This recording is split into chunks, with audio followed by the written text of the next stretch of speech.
Hey everyone, welcome back to the All Things Private Practice podcast. I am joined today by Dr. Colleen Cira, who is a licensed clinical psychologist, nationally recognized trauma expert, and the founder and executive director of both the Cira Center for Behavioral Health and Cira Center Consulting. Dr. Cira received both her master's and doctorate from Illinois School of Professional Psychology and has been practicing in the field since 2001. She is a highly sought after national neurodivergent and trauma expert who has appeared in dozens of publications, podcasts, live news, and radio, including NBC, ABC, US News, and World Report, and the Chicago Tribune, the Chicago Sun-Times, Fast Company, Real Simple, Reader's Digest, Yahoo Lifestyle, Slate, and Blah, Bustle, blah, amongst blah. others. Cira was also named one of the top 100 women in Chicago, making a difference by today's Chicago women. That's awesome, by the way. Thank you. Cira is a trauma and anxiety expert, clinical supervisor, writer, speaker, consultant, activist, wife, and mommy. I was almost going to say mom, but I'm still a mommy in my house. lots of cool accolades there. I always hate when people read my bio in front of me. It makes I me know, cringe. it's so cringy. But like, we also need to, I think, celebrate the fact that we're doing this incredible work, and I think you deserve to be recognized for that. So Thank you. with all of those things that I just listed, thanks for coming on and making the time to be here. Yeah, thanks for having me. I'm so thrilled. So I admittedly told you beforehand that I hadn't read what you wanted to talk about, which is quite common for me. And then you mentioned you want to talk about how at some point in time during the therapy journey, and maybe just in general, that one-on-one therapy doesn't really cut it. Like, it's talk therapy. It doesn't really get the job done for a lot of people. For a lot of people, yeah, I think that traditional talk therapy, right, which came from the medical model, which is essentially a sick person seeking out an expert to fix them, right? I don't think any therapist would frame it that way nor thinks about it that way. But that's the origin story of our field, right? And I think it's archaic, and I think it leaves a lot of people out. And that's coming from, a psychologist of a long time, group Yeah. practice owner, but I've also been in therapy half of my life, right? So Yeah. Same.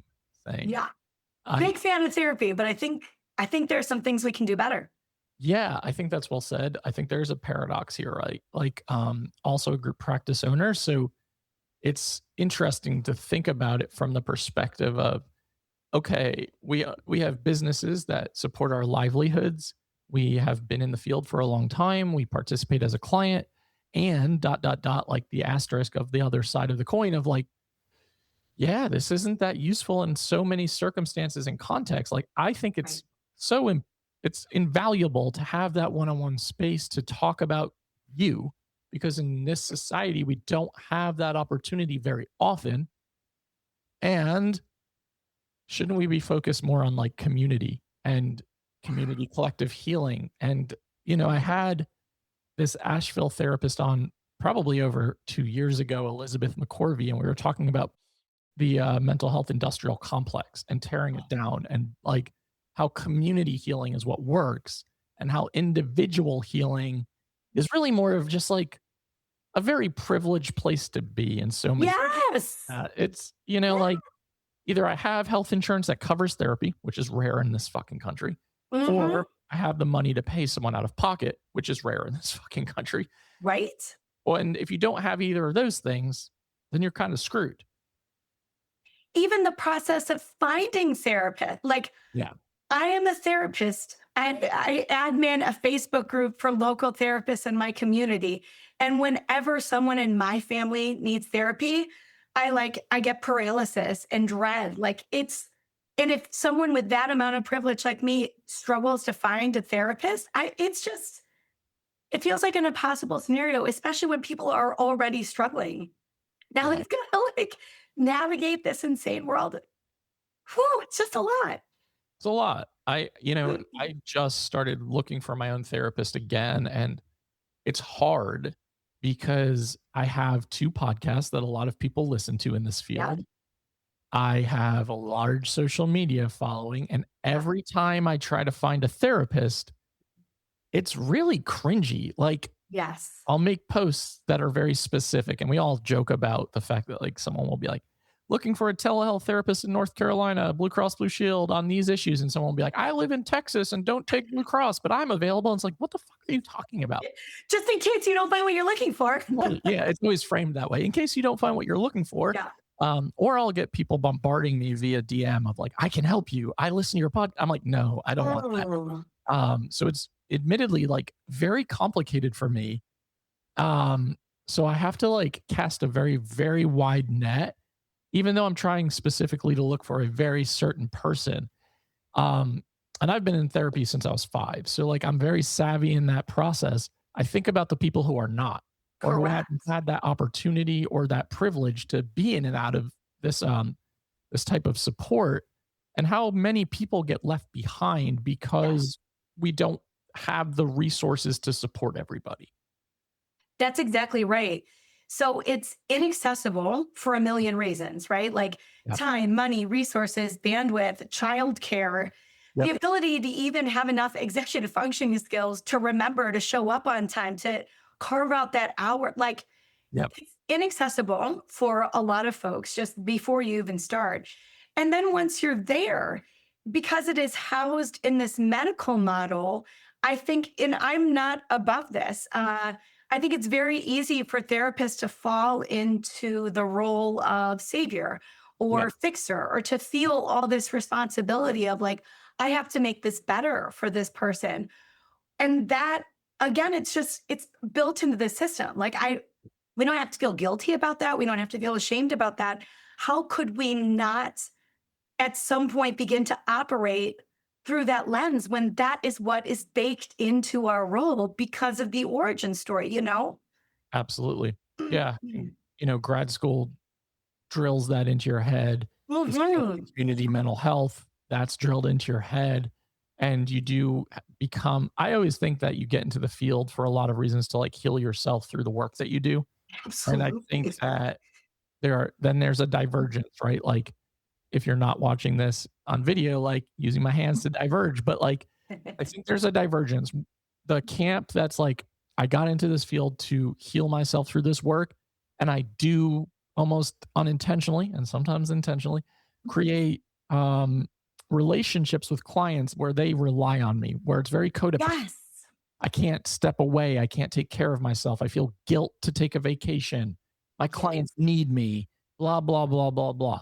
Then the other divergence is like, I'm going to do a lot of my own work while simultaneously helping other people. And I'm going to evolve as a human and acknowledge that, like, I'm just one person in this person's life. Like, yes, I'm a support Yes. system, but I cannot be the everything for all of the clients on my caseload. Because if you try to do that, it's not fair to your clients. And you're also destroying yourself in the process, which we That's like right. do it with like martyred, I can't say that word, as a martyr. Yes. Try to do it all of like, and then we see all these posts, right, in the Facebook groups.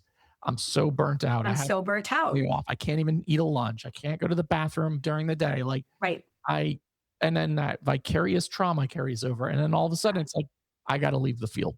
Like I can't do That's this. right. Right. And how many times do we see that happen when I think part of the multifaceted solution there is recognizing, again, how the system impacts, like if you are a full-time therapist at a group practice, you have to see a lot of people probably Yeah. in order to make the kind of money that you need to make. And Yeah. when we're asleep in this process of and how could you not be? You're on autopilot. You're seeing, 5, 6, 7 people a day. You're working hard. You're just doing all this stuff. I think it's easy to not recognize how we are unintentionally, unconsciously, inadvertently colluding in our own cage, Yeah. right? In our own burnout, in the things that keep us stuck and feeling exhausted because we feel like we have to be everyone's everything. And we are supposed to be, again, no one would say fixing, but that's Yeah. No. essentially, what we're being asked to do. Somebody has depression, make it go away. Uh, Yeah. Well, if you accept insurance, that is kind of the role, right? Like mhm, the insurance companies do not make billions upon billions of dollars to pay for ongoing indefinite support. right. They pay for solutions They want to see progress. That's They right. want unrealistic expectations. They don't give a fuck about what your trauma history is. They just want to see Right. that your CBT is going to make you think differently, and then you're no longer going to have emotional distress. That's exactly right. So because we're in this system, it does lead us to fall into that role of like savior or fixer, which of course leads to burnout. And I Mhm. don't think we need to stop doing individual one-on-one therapy, right? But I do think we need to really look at the system and our role with open eyes and see who is benefiting, who is not. And then this is a really cool opportunity to use our creativity, our imagination to reimagine what else people need other than 50 minutes once a week of primarily over intellectualized cognitive exchanges. Yeah. And that's a sweeping generalization, but that is what talk therapy, at least in my experience as a client, as a therapist, when people are in it for long enough, that's, I think, what a lot of folks tend to experience, you know? 100%. I mean, I've experienced it as a client. I have experienced it as a therapist where Mhm. maybe you've seen someone for years, right? And nobody's supposed to have a favorite client or two, but we are human beings and there are always going to be biases. Right. And you get to this point where you're like, why are we meeting? Like, we're just, Yeah. you know, casually shooting the shit and, Right. we're not working on anything. And I guess in my mind, I think that's okay to have a place where you are just going because it's your time. You get to talk about whatever you want. If you need it to be more casual, that's fine. But there's also like, at what point are we doing a disservice to that person, not Yes. like pushing them off and along on their journey? Because so many of us struggle to have those types of conversations in the therapeutic space of like, I don't think this is serving you anymore. I don't think what we are doing is useful. And I see too many clients get strung along for a myriad of reasons. And ultimately, at the end of the day, become overly reliant on their therapist for Yes. everything. And that just makes me so sick to my stomach because it does not have to be that way. Right. It doesn't. Again, I think the model and the history of our field really reinforces that idea. Yeah. I just terminated with somebody who I'd been seeing for 10 years for this exact reason. We've been talking about termination really for years. Like, what would it look like? What does that mean? What scares them about that process? And when we were talking about the things from my perspective of what I felt like they needed community. They Yeah. needed friendship. They needed a support network. They needed to be heard and seen and understood by someone more than just me. Yeah. And it really got me thinking, what are ways? Why haven't I worked harder to get this person back into their community? And they don't, and it's the answer is because they don't really have community. But then it's my job to help them build it, to help them figure out what that would look like and what would feel good to them, right? But again, the model keeps us stuck where it's just like, it's me and you, it's me and you. Yep. Um, and I think part of decolonizing this work is helping people create or get back into their community.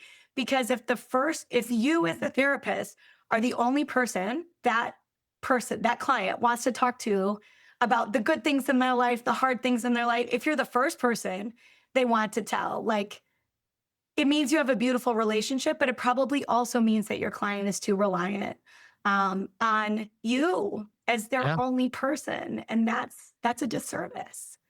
Absolutely. I think it's a microcosm of a bigger issue though, societally. I think Mhm. in this society, here in the United States especially, our culture and community is so fractured That's and right. so isolated and siloed. Like, you think about how many people listening to this podcast, myself included, talk to their neighbors around them, have Right. conversations within their communities in general. Like, there are weeks where I don't leave my house very often. And Right. more communities online, you feel so disconnected from people. I think it speaks volumes about the issues we have in this country where, like, Yeah. people are splintered off into like these sectors of like, this is my belief, so I'm staunchly like steadfast here. I don't speak to people over here. when I travel abroad, I almost experience like overwhelming emotional grief and sadness of like, wow, life does not have to To be the be way this it way. is. When Yeah. I'm in Spain, when I'm in like parts of Portugal, when I'm in different parts of Europe, everyone is gathered together Yeah. in community and supporting one another and having conversations and like lifting each other up. Kids are kicking soccer balls in the courtyards. People are drinking wine or coffee together and spending time. Yeah. We don't have that here. No, And no, I think that's the problem. absolutely. And that's what I really feel passionate about getting back to. And I think that's every time I say that, like, we have to get back to community. We have to get back to community. Everyone's like, but how? But how? I'm like, I don't know, but I think it's still a worthy question to ask. Mhm. And to really open our minds up and get curious and creative about how do we create therapy? And for group practice owners, how do we create community in our practices Yes. with our employees? How does that generalize to clients? Like, how can we, and I think really what part of what it comes down to is deconstructing some of these, again, ideas that we've been given about everything is so private in therapy, right? And there's all these laws and HIPAA and, private health information, all these things, but it's all based on shame. Yep. It's all based on shame. And obviously, people should always have a choice about what they want to keep private and what they don't. But I've thought so much about, like, what if we had a gathering for the people who are clients in my practice? What if they could actually meet one another, and share their stories with one another and hear that so many people are struggling with the exact same things they are? What would that do? How How would that often change their off the outlook? surface do you have the thought of like, if I could just connect client A with client B, they'd be like best friends because they would really support one another. And yeah, I've had that thought before, and I've actually had that scenario where like that client A leaves my office, client B is coming in, they make eye contact, and I'm like, you guys should be friends, like you You guys should hang out. But yeah, sign a release? yeah, like you're absolutely right though. Like, how do we do it in a way?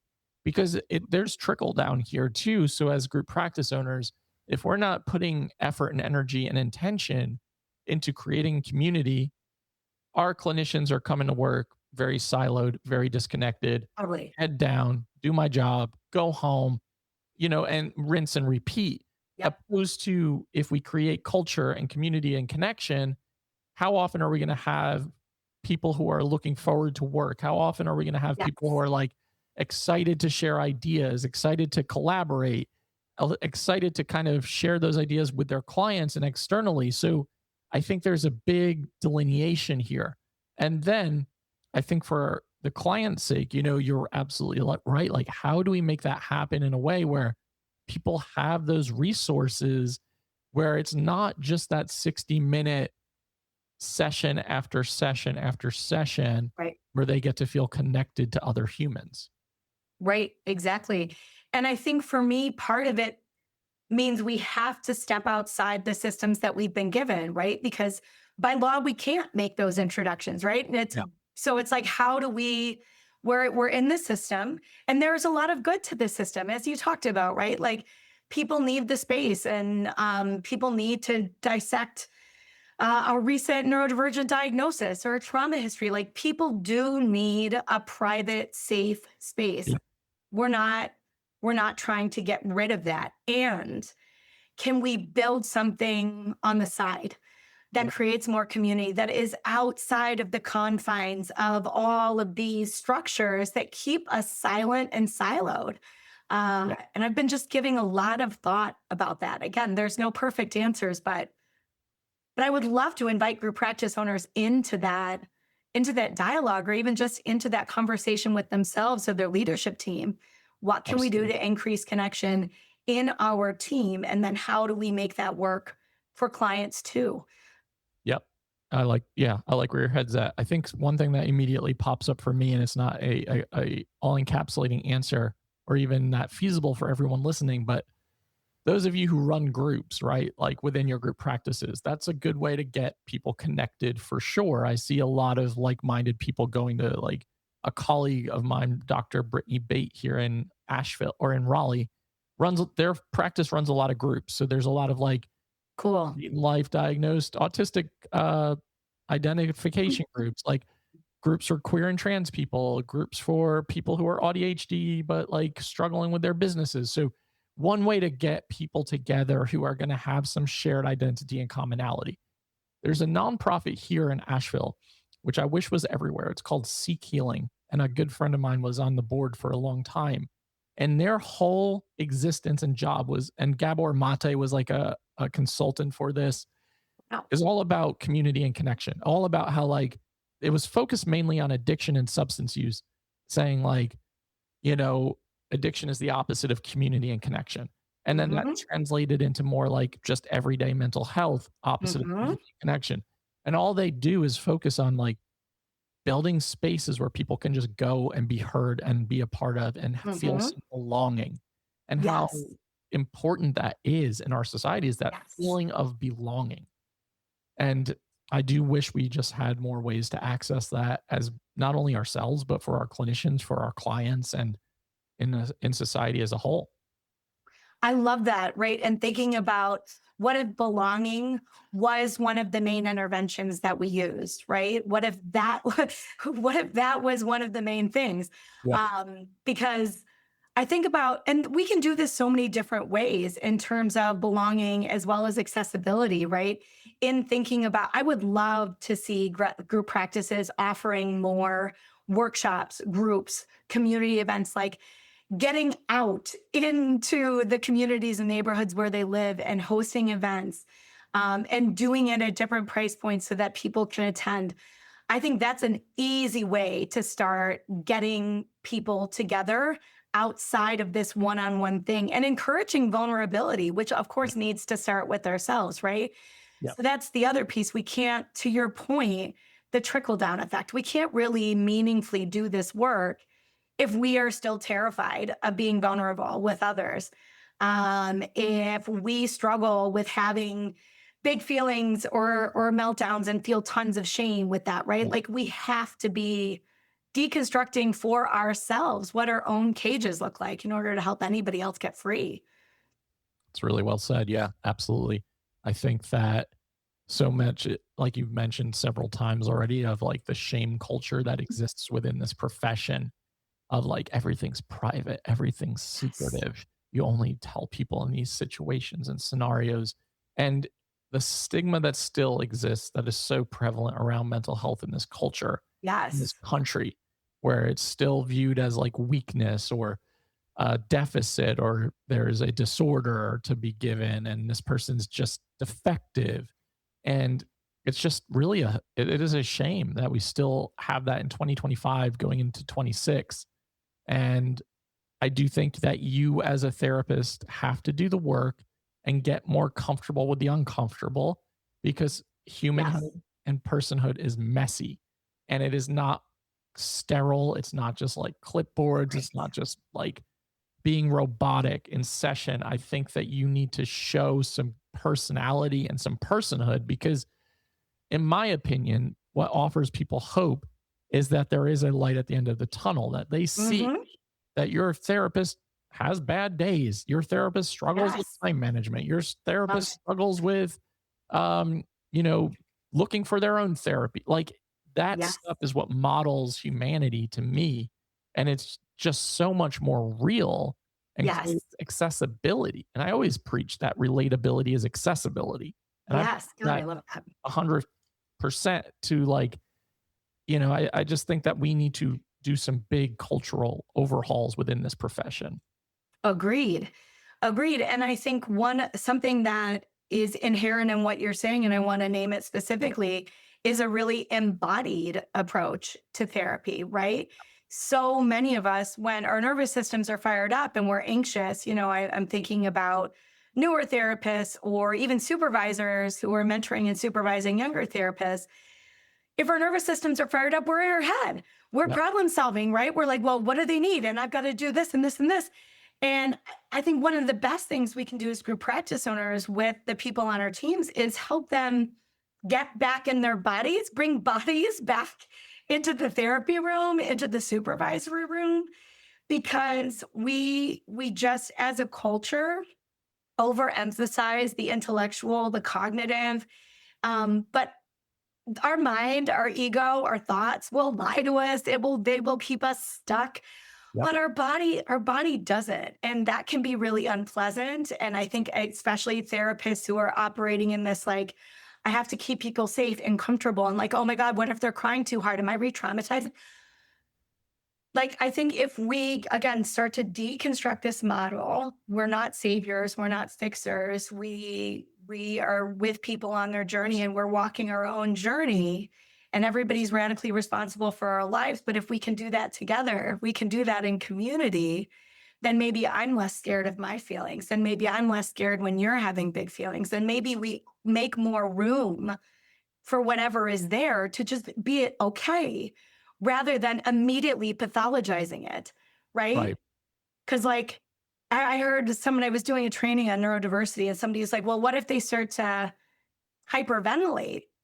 And it's like, well, that's an interesting thought because when you're using a trauma lens, a pathologizing lens, hyperventilation is like indicative of huge overload and whatever and can be terrible. But there are other people using a breathwork lens who pay hundreds of dollars to have somebody induce hyperventilation. So it's like, how much are we trusting people? How much are we trusting our bodies? Which again is just not built into the model we've been given. Yeah, that's really well said. I think we're so inclined to try to fix when we feel uncomfortable. Mhm. It's like newer therapists often struggle with therapeutic silence, right? As a intervention where you sometimes have to sit with discomfort and you just have to let it exist and acknowledge it without reaching in to try to solve or fix it. And how often like integration takes place when we are allowed to feel what's happening in our bodies instead of trying to push it away or dissociate or like reach for the next thing that's going to quickly give that band-aid solution. And I get it. It's uncomfortable. I'm Yeah, uncomfortable in my body all the time. So I totally get it. exactly. And I also think it's important to try to figure out ways to do that more with more comfort because I do think it's just a messy process. Like being a human is messy. It's not easy. Is. And it doesn't make it any less easy to be a therapist or be the client or vice versa. So the acknowledgement, because there is that power differential and dynamic Yeah, of how do we even the playing field a little bit. And sometimes it is about allowing yourself to also be vulnerable in the therapy space so that you don't have to look like this put together person who has that's all the right. answers because that does create power dynamic and it creates inequity in that situation. And it burns us out as therapists to Yeah. have to perform at that level every hour, every day. Like it's too much. It's too It's much. exhausting. It's exhausting.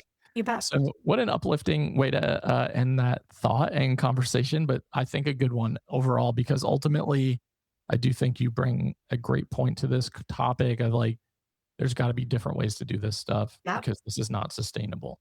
It's not And sustainable. you see people in like hordes in exodus of this profession because of insurance bullshit, because of low fees, because of burning yourself out, Yep. vicarious trauma. And I get it. I Yep. totally get it. And I understand Absolutely. why people turn into coaches because they're like less restriction, more autonomy, more Yeah. ability to bring people together in community, right? Because like, Yeah. so I totally understand that. I think there's a lot to dissect and deconstruct. And I really appreciate you bringing this perspective today and having this conversation. Thank you for having me. It's so fun. I feel like I could keep talking to you about this forever. But Yeah. I'm so grateful for the time. Will you tell everyone where they can find you so that if they want to work with you, if they want to follow you, if they want to support you, and we will have all of Dr. Cira's information in the show notes as well so that you have access to everything that she says. Yay. Thank you. So you can find me at my business's website. So ciracenter.org. You can also find me on socials. I'm on Instagram, Facebook, and LinkedIn, all at Dr. Colleen Cira or Colleen Duffy Cira, one of the two. Yeah, and doing a lot of conversations about neurodivergence and embodiment and deconstructing these systems that we've been handed and trying to figure out how do we build something more beautiful while still existing in these systems. Love it. And again, we'll have everything that Dr. Cira listed in the show notes for everyone. So you have access to that. Thanks for coming on and making the time. To everyone listening to the All Things Private Practice podcast, new episodes are out on Saturdays on all major platforms and YouTube. You can like, download, subscribe, and share. Make sure to join us at Portland, Maine, September 1st to the 3rd for the third annual Doubt Yourself, Do It Anyway Summit. See you then, and we'll see you next week.